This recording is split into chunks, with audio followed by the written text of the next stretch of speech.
বিসমিল্লাহির রহমানির রহিম। আসসালামু আলাইকুম রহমতুল্লাহ। সবাইকে অনেক অনেক শুভেচ্ছা মেহেদি আলী ফার্ম থেকে। আজকে সকালটা ছিল একটু অন্যরকম।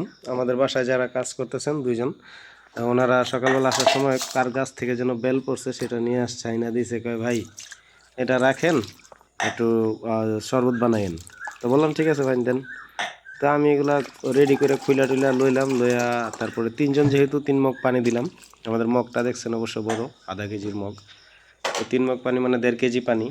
গুড় নিলাম 250 গ্রামের মতো। তো নিয়ে সুন্দর করে হাতে চটকায় বানাইলাম। আসলে আমি কখনো ওয়েলের শরবত বানাই নাই, লাইফের ফার্স্ট টাইম। আমি জানিও না কিভাবে বানাই, দেখিও নাই বানাইতে। তো ফার্স্ট টাইম এটা আমি বানাইতেছি এবং ওনারাও খুব খুশি, করে গুড়ের গ্রানে মনটা ভরে গেছে আর বেলটা। তো চিন্তা করলাম যে যাক, ভালো করে বানায় এটা নেয়। তো সব তিনজনেই পরিবেশন করে খাইলাম। দেখতেছেন আমি খুব চটকাইতেছি এই জিনিসগুলো এবং এখান থেকে আমি বিচি খুঁজতেছিলাম। আমার উদ্দেশ্যই ছিল বিচি। বেলটা দেখে আমার পছন্দ ছিল, কারণ বেলটা অনেক বড় ছিল। পরে খুঁজতে খুঁজতে বিচি পাইছি। এরপরে খালি সাইকা সাইকা সাবাগুলো উঠাইছি আর বিচি বিছড়ায় বিছড়ায় বাইর করছি। এখন পরিবেশন করতেছি।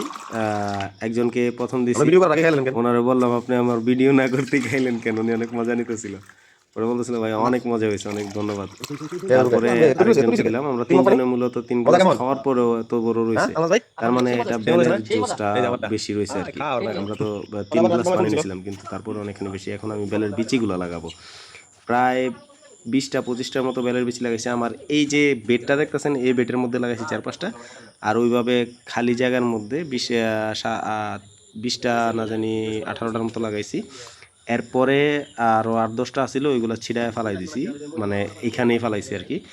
দেখবো যে কোনটা আগে উঠে, যেটা ফালাই দিছি সেটা নাকি যেটা রোপণ করছি সেটা। এই জন্য এটা টেস্ট করার জন্য রাখছি। সো আজকে সকালটা বেলের শরবত, তারপরে আমার তো গুড মর্নিং জুস আছেই 2টা, আপনারা জানেনই। পাশাপাশি বেলের শরবত 3টা শরবত খাইছি আমি আজকে। 3 গ্লাস মানে 3 মগ আমার মগে পানি খাওয়া হয়েছে এবং এই পানিগুলো খাওয়ার পরে আমার 10টা পর্যন্ত এমনিতেই চলে যায়। তো যাই হোক, আজকে সবাইকে অনেক অনেক ধন্যবাদ। আসসালামু আলাইকুম।